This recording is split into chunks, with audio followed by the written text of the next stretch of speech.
Welcome, my brothers and sisters, to this, our inaugural episode in a new bonus series that I'd like to call Memory Unlocked. I am your designated podcaster for our time today, Mr. Marc Boucher.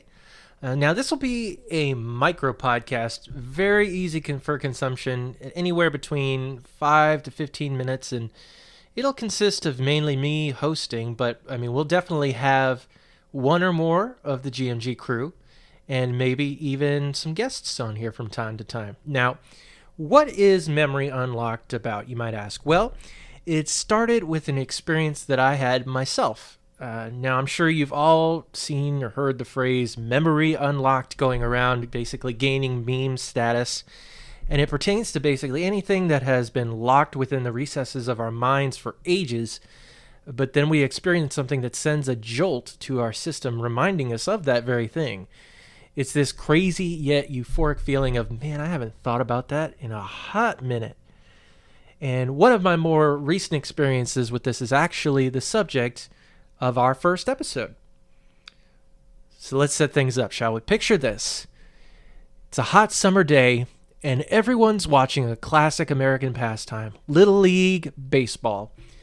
The focus here is on one reluctant little boy paying little to no attention to the game as the batter steps up to the plate. The catcher's ready for whatever's going to happen next. The pitcher winds up and throws. The batter swats the ball into the sky. The crowd starts yelling in agony towards this little boy who is completely oblivious to why he's getting so much attention. And then he decides to put up his baseball glove and catches greatness. They point to the sky and I look up above, and a baseball falls into my glove. I play right field. It's important you know. You gotta know how to catch. You gotta know. The crowd roars with excitement, and the rest of the team rushes to the boy to congratulate him. Our main character, now thrust into the spotlight of glory, then gets to enjoy a victory feast with his peers at a Pizza Hut. Yes, this is the plot to the commercial entitled Right Field that Pizza Hut released during its incredibly successful Making It Great campaign during the late 80s and 90s. I think it went for about 4 years or so. The soundtrack to the commercial, which is basically telling the story, is set to the song Right Field, which was written by a gentleman named Willie Welch and more famously recorded by the 60s and 70s folk group Peter, Paul, and Mary. And this was recorded during the 80s. And this is the song that popped into my head randomly, as so many songs often do, igniting a memory unlocked moment. And so, am I really a Peter, Paul, and Mary fan? No, I'm not at all. But I do enjoy me some Ninja Turtles. We were awesome! Bodacious! Yeah! Good shit! Yeah! Gnarly! Radical! Yeah! Totally toothless, dude! Wicked! Delicious! Mega! I have always liked Cowabunga. Huh?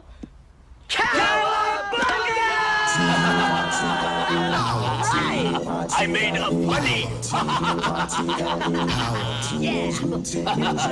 the half shell, My first exposure to this song, obviously through the commercial, was when I saw and heard the commercial on my VHS copy of Teenage Mutant Ninja Turtles, the movie, which came out in 1990.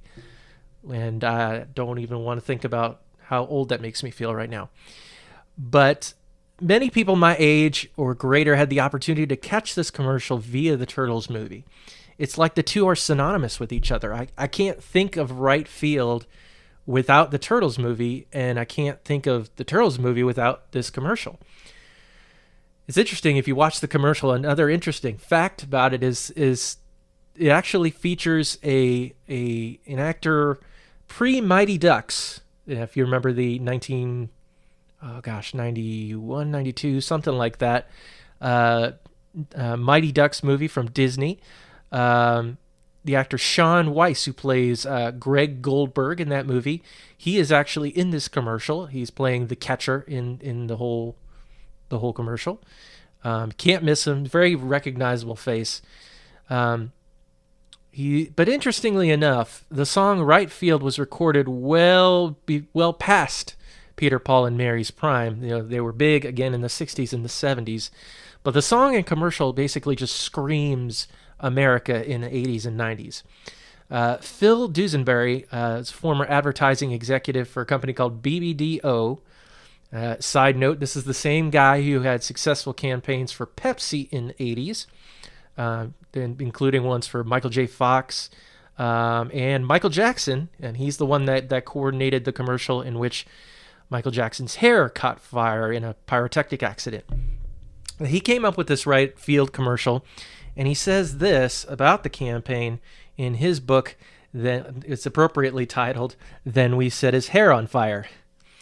And so he says, "The spot, a musical mini-drama, captures the irresistible charm of little leaguers urged on by their dreams of the big leagues, but endearingly caught in the wonder of childhood.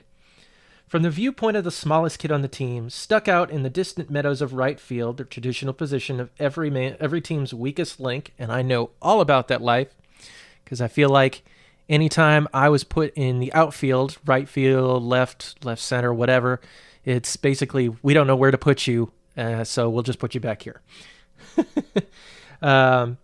So he's finding it hard to not let his attention wander. We watch a fly ball land totally by accident in the fielder's glove, and he's transformed into a hero.